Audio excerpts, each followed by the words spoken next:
Welcome to Markets Now. I'm Michelle Rook along with Randy Martinson with Martinson Ag. Well, grains are mostly lower after a mixed start. The one exception there would be spring wheat, and over in the livestock futures, feeders are to the plus side. We're mixed in live cattle, but another mostly lower day in the hogs. And Randy, let's start off talking about soybeans. We are seeing a pullback there as well as in the meal market after getting above the $500 mark and making new contract highs on Friday. So are we seeing some profit taking, or have weather models switched back again in Argentina? Well, I think some of it is profit taking, especially in the soybean meal market.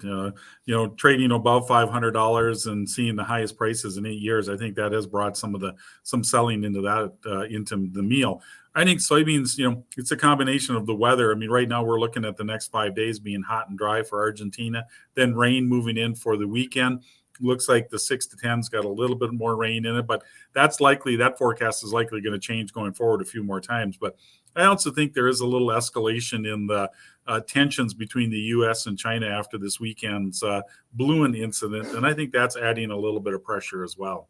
Yeah, you can see it in both soybeans and as well in the hog market, which we'll talk about here in a moment.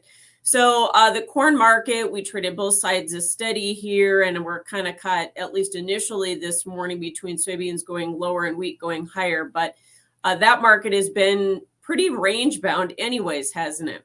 It has. I mean, corn is waiting to see what's going to happen as far as demand. I mean, right now the big concern is, will USDA cut stocks in the next in their next report, which is coming out Wednesday? That's going to be pretty important going forward as far as the corn market is concerned. Now, we've had some decent sales as of late. We'll see if that continues, but we're also worried about the Brazilian weather as the rain continues to slow down planting for soybeans and the harvesting of soybeans. It's also slowing down the planting of the second corn crop. Yeah, and we did see a little bit of export business this morning to Japan and Mexico, maybe as a result of that, and some concerns about that Brazilian crop, which has been kind of undercutting us here in the market.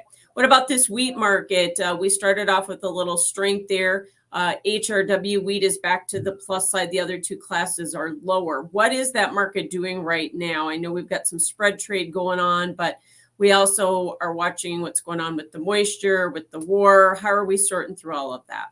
That's a good question. Wheat's kind of got a few things that kind of can drive it right now. One of them, of course, is the escalation in the war in Ukraine, which will likely slow down some shipments of wheat out of the Black Sea region. We're also looking at moisture down in the Southern Plains, which has brought in some good moisture in some areas, but some of the driest and some of the biggest wheat producing regions haven't seen as much moisture. So that's bringing a little concerns. The conditions are still poor at best. But then we're also looking at Stats Canada's stocks report that's coming out tomorrow, which is likely to show an increase in stocks. And then I think the trade is watching to see if we cut our exports in the February crop production report. Yeah, we did get the average trade guesses out here, and we're looking at maybe a little bit bigger ending stocks for both corn and wheat. Not much change for soybeans, but the other key is going to be South American production numbers out of there too, right? It will be. I mean, right now that seems to be what's kind of the market is looking at, especially on the Argentina side for corn and for soybeans. And we are expecting to see some pretty good cuts there. I think the question, though, is going to be, will they leave Brazil's production numbers unchanged? So let's move over to cattle. We are seeing some bull spreading in the live cattle futures. So nearby is gaining on the deferreds, and we've seen some new contract highs again here this morning. Is that market going to be able to continue to inch higher? We're getting higher box beef values today to kind of help push us, and cash trade, at least in the north, was better last week. I think, we should be seeing some better strength. There's better, I think, performance in the cattle markets. I think the biggest concern right now is, of course, the unemployment numbers, which were very low, lowest we've seen since the 60s, which has a lot of the trade or a lot of the market concern that the Fed is going to have to ramp up their interest rate hikes to try to slow the economy down.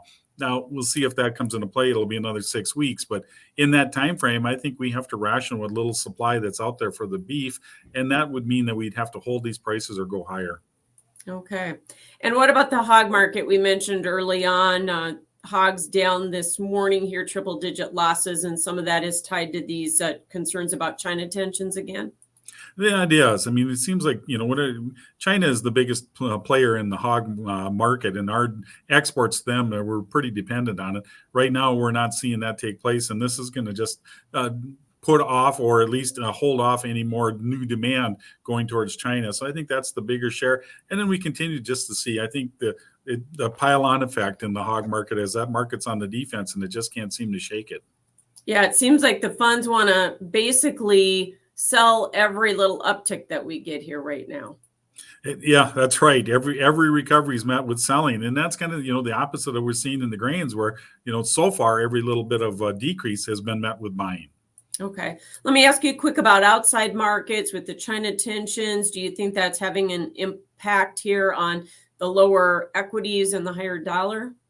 Yeah, I think it is. I mean, again, that leads back to, and I think also wondering what the Fed's going to do after the employment rate on Friday. So I think all that is tied together, but we are concerned about what China is going to do as kind of a retaliation. Now, I think we're very, we didn't step out of turn by shooting down this balloon, but I know China is going to come with some sort of a retaliation or some sort of fee for us doing that. All right. Thanks so much for joining us, Randy Martinson with Martinson Ag, and that is Markets Now.